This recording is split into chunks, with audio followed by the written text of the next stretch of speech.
You're listening to the Honey Guess What podcast. I'm Dan. I'm Brynn. And we are... Yeah, I got nothing. We're here. We're ready. We are. We've had a rough week. It's been rough. Our youngest has been really sick. In fact, he is home while we're recording this, so there's, a possibility he might make a guest appearance. Yeah. But, so we're both exhausted. Yeah. We're actually recording this way later than we normally do. It's actually Friday morning right now, so. Yeah, apologies. So, basically, we were trying to figure out who's going to go first, and we, did the rock, paper, scissors, and I won, and Brynn said, oh, well, I have no notes. See?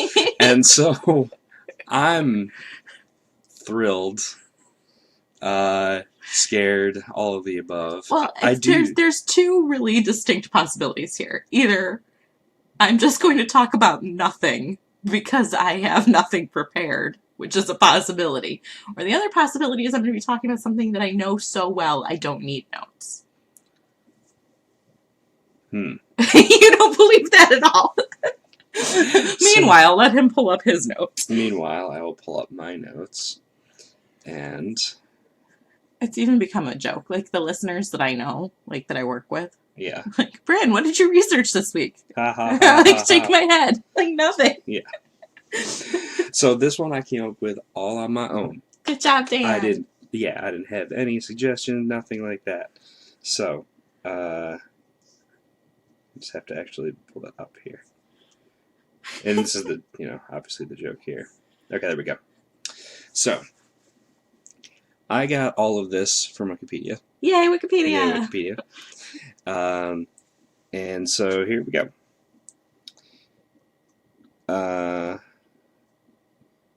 The name Scoville. Do you know the name Scoville? Scoville? Yeah. Should I?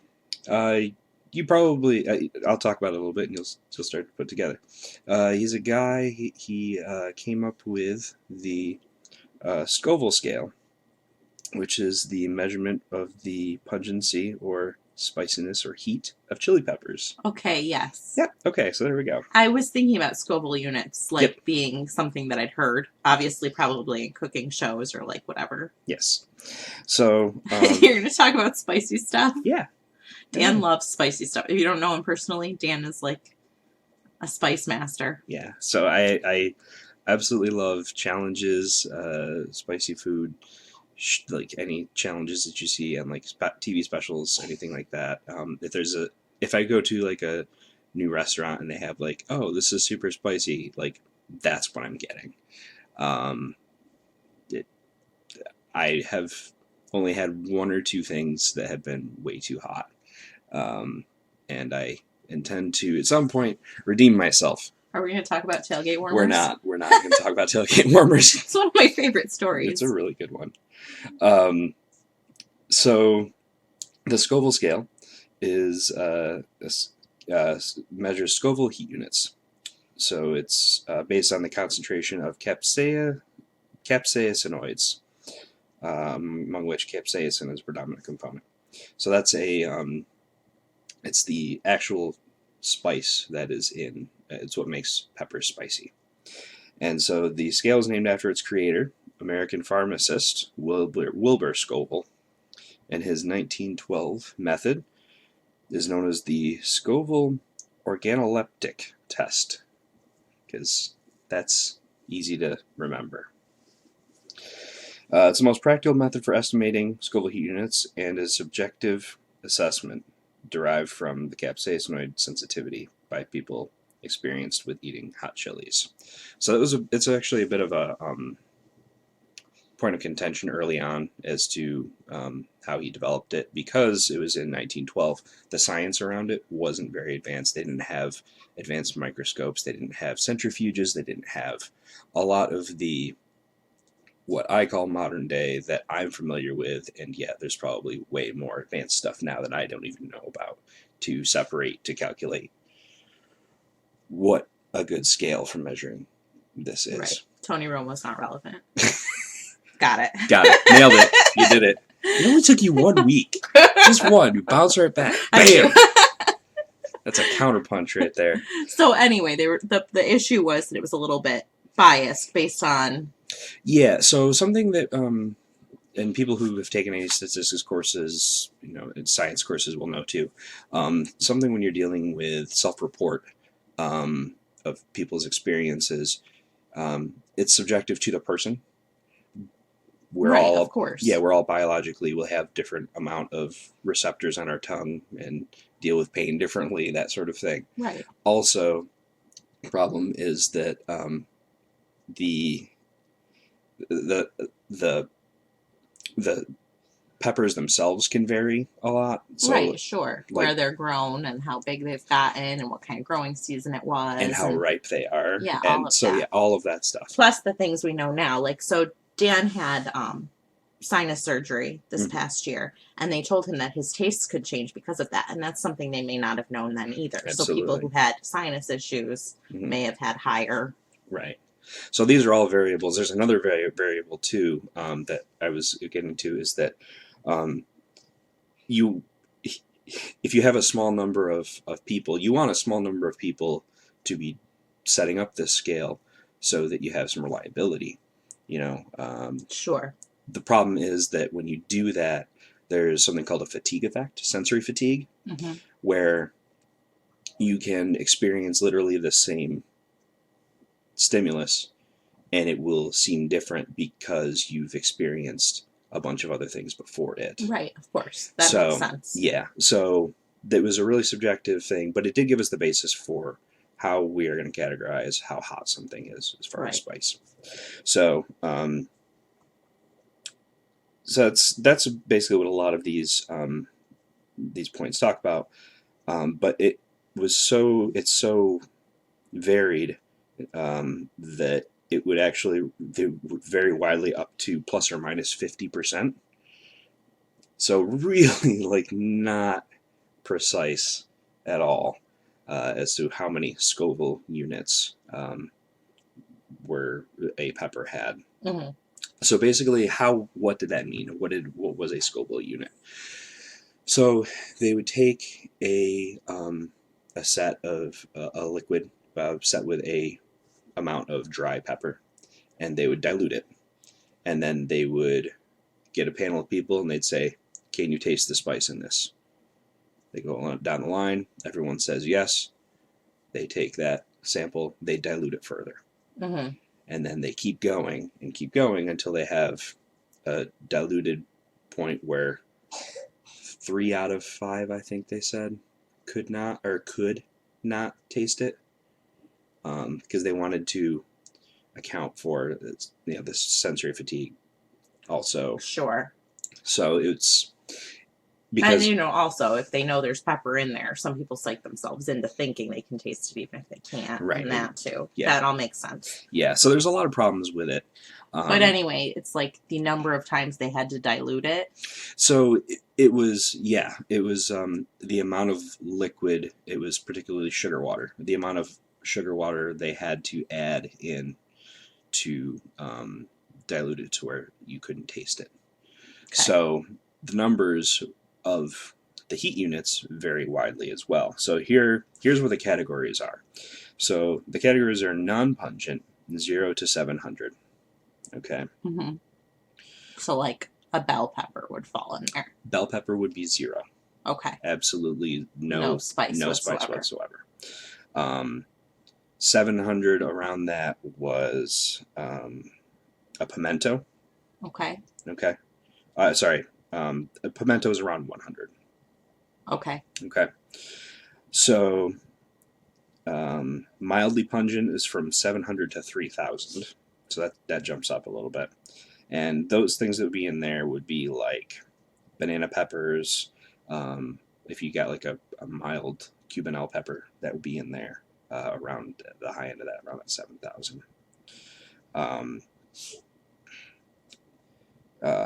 Moderately pungent goes up from 3,000 to 25,000. Yeah, so these are huge numbers. You'd think they would just like round them off or something like. Right. So yeah, and so now you're getting into just your habaneros, your jalapeno peppers at that point, which are. So that's not even considered that spicy anymore. No, that's not even considered spicy anymore. That's bar food.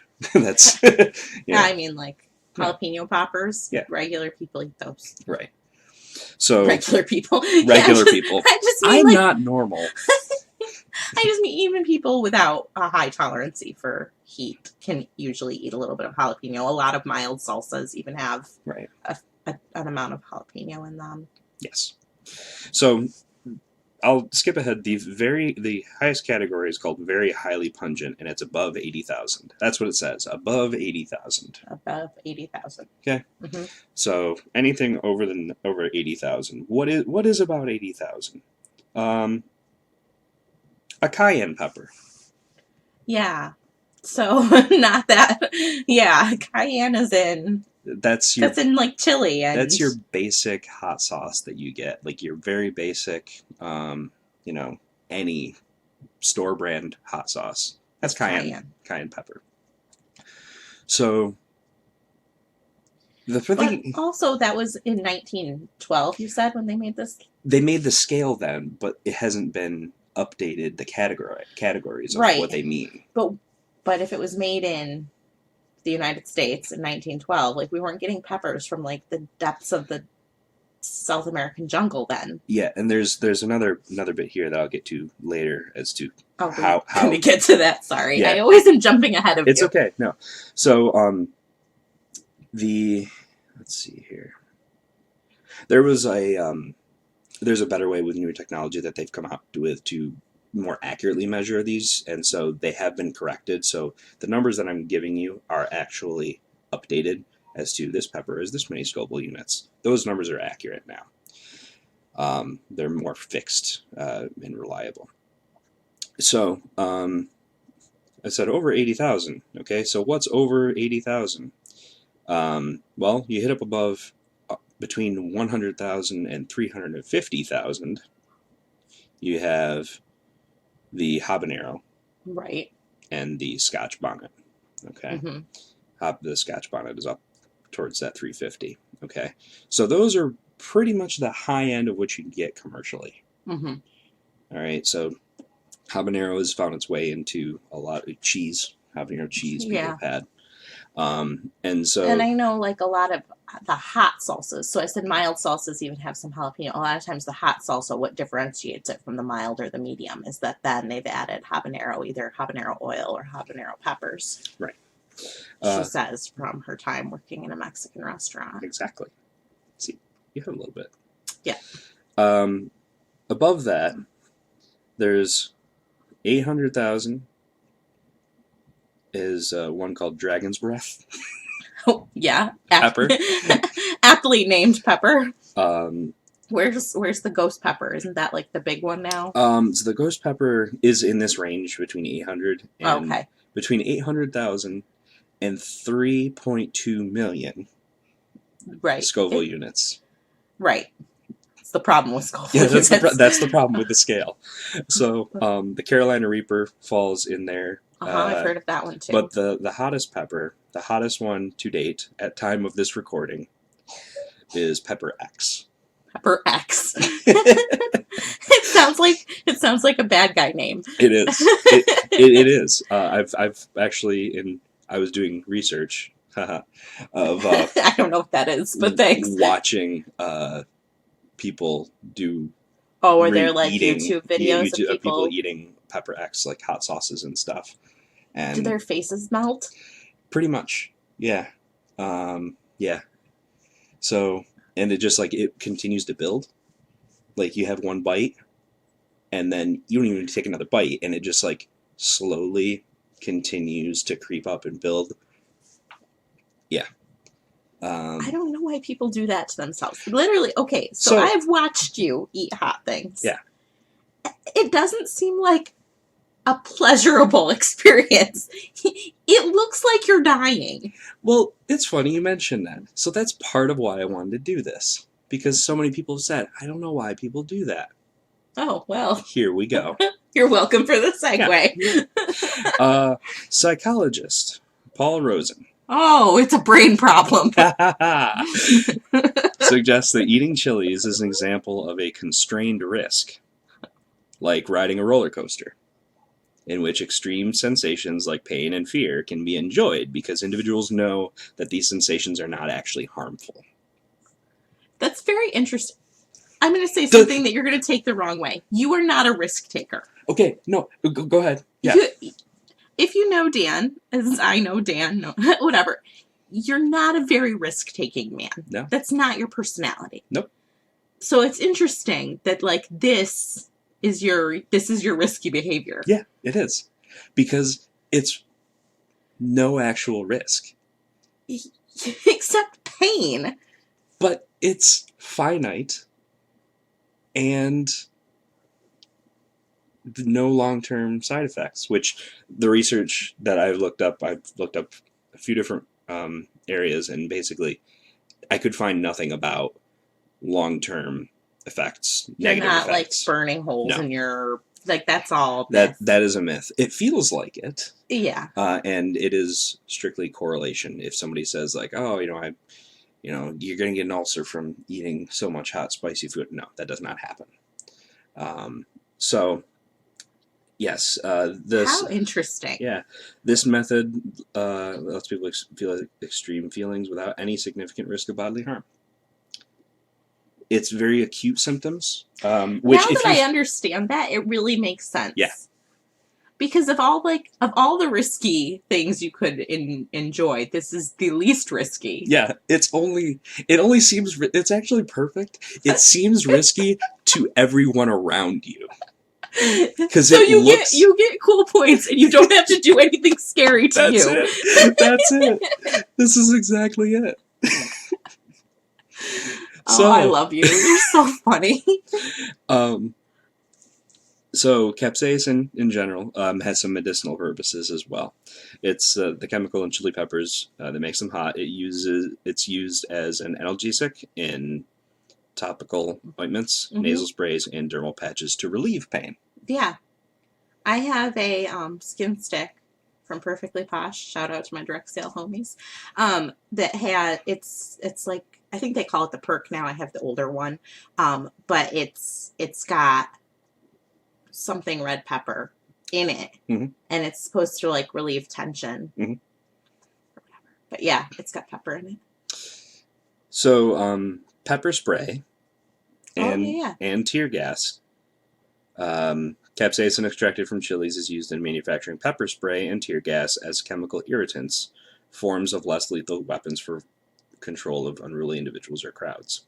Such products have considerable potential for misuse, though, and may cause injury or death. So ingesting it is not a problem. Yeah. But obviously be careful with pepper sprays and stuff. Well, it's not the pepper that's the issue in that. It's, So what I took it a little step further, and I learned some other things about it as well, though. So some conflicts. So farmers actually use peppers. Will plant them in their crops because, particularly in areas where there are mammals that eat those foods. It's a deterrent. Yeah. Deterrent? Deterrent. See, I'd pronounce that as deterrent, but I didn't. So it's like one of those words that it depends. So it deters animals from doing it, but when it becomes a noun, it's deterrent. Oh, okay. Like, now what? See, I learned something else. That's cool. Somebody's gonna message me and say that I'm wrong, and I've just been wrong this whole time. But you know how there are some words that you like envelop. Yep. Okay. Yeah. Or envelope. Yep. They're spelled the same. They actually are meaning the same thing, but it's how you're using them. You pronounce it differently. We can do that. I can do a whole other episode on pronunciation and how it changes word meaning. But that's when it's a deterrent. Okay. Noun. So what would happen is deterrent verb. Particularly in Africa and Asia, farmers will plant chilies because elephants nightly would destroy crops, and they'll raid grain houses, and they sometimes will kill people. Whoa. Yeah. Badass elephants. Yeah. So elephants do not like capsaicin, and because elephants have a large and sensory olfactory and nasal system. Right. The smell of the chili causes them discomfort. Oh my gosh, can you imagine the size of their sinus cavity? Oh my goodness. Yeah. You could stick your whole arm up there. I don't know why you would, but that's a choice. But you could. You say things. I do. By planting a few rows of the pungent fruit around valuable crops, farmers create a buffer zone through which the elephants are reluctant to pass. Oh, like the night howlers on Zootopia. Yes. Moving on. I can relate anything to a Disney movie. You can. It's a skill. Chili dung bombs are also used for this purpose. Yeah, sure. Let's do it. Dung bombs with chili. Yeah. They're bricks made of mixing dung and chili and are burned, creating a noxious smoke that keeps hungry elephants out of farmers' fields. This can lessen dangerous physical confrontation between people and elephants. Pepper poop bombs. Pepper poop bombs. I've only got a couple more things here. It's used, though. Some animals aren't affected by it, particularly birds. Okay. Birds don't have the same sensitivity to capsaicin because capsaicin targets a specific pain receptor in mammals. So chili peppers are eaten by birds. It's not affected. Chili peppers are eaten by birds living in chili pepper's natural range, possibly contributing to seed dispersal and evolution of the protective capsaicin. So the birds can still eat it to spread the seeds around. And the last thing I have is about Pepper X. Pepper X. Pepper X. Dun, dun, dun. Pepper X needs theme music. It does, doesn't it? It does. Pepper X. Pepper X is going to cut a wrestling promo. Brought to you by Pepper X. So Pepper X was cultivated by Ed Curry. Curry. Yeah, I'm not joking. That's his name. Who also created the Carolina Reaper. Oh, so this is like his pet project. Yeah. Pepper X resulted from several crossbreedings that produced an exceptionally high content of capsaicin in the locules of the pepper. The exceptional pungency of the chili was developed over 10 years of cultivation.